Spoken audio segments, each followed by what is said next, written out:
का तुम्हाला कळलं ते खरं तर इतक्या जोरदार कविता अशी बारीक चाल द्यायची गरज नाही ना, पण त्यांनी असं चाल देता असं खबरदार तरी टाच मारुनी अशी काहीतरी चाल दिली. आमच्या वर्गातला एक मुलगा म्हणाला, वात्रट, तो म्हणाला, सर तुम्हाला एवढी तलवार दिली त्यांनी तुम्ही भेंडीची भाजी काय कापता. तर जशी कविता असते तशी म्हणावी लागते. आता मध्ये कोणीतरी याची कविता म्हटली, दुःखाची कविता म्हटली, कोणत्या मॅडम, देशमुख मॅडम, तुम्ही दुःखाची कविता म्हटली, पण ती एवढी जोरात म्हटली की तुम्हाला नक्की दुःख झालं की राग आला.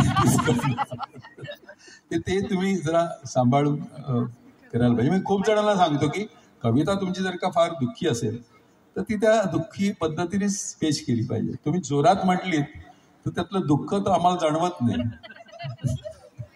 लागतं ते कानाला लागतं. म्हणजे मी नेहमी असं म्हणतो की असं प्रेमाची कविता आहे, आता समजा किती सुंदर आमच्या पुशेरेग्याने लिहिलंय की वेगळ्या चबाळाला या चांदण्या लटकलेल्या आहेत, वेगळ्या चबाळाला या चांदण्या लटकलेल्या आहेत. पूर्वीही असे नव्हते,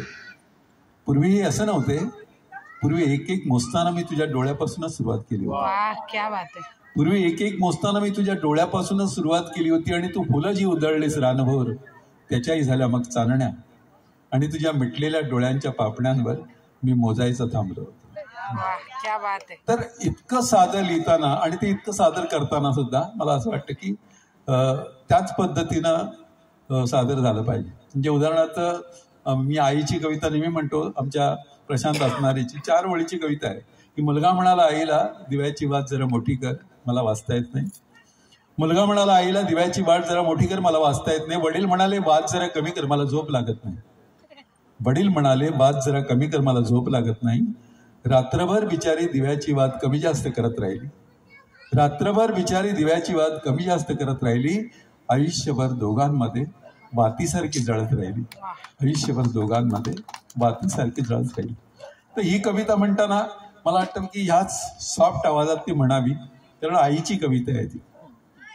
अनेक लोक आईची कविता म्हणताना, वडिलांची कविता म्हणताना असा गळा काढतात की यांची आई गेली का आपली आई गेली तेच कळत नाही. तर खूप वेळा मी नेहमी सांगत असतो की ज्या कविता सॉफ्ट म्हणायच्या असतात त्याच्या सॉफ्टच म्हणा, ज्या जोरात म्हणायच्या त्या जोरात म्हणा, काही हरकत नाही. पण ज्याला प्रेझेंटेशन म्हणतो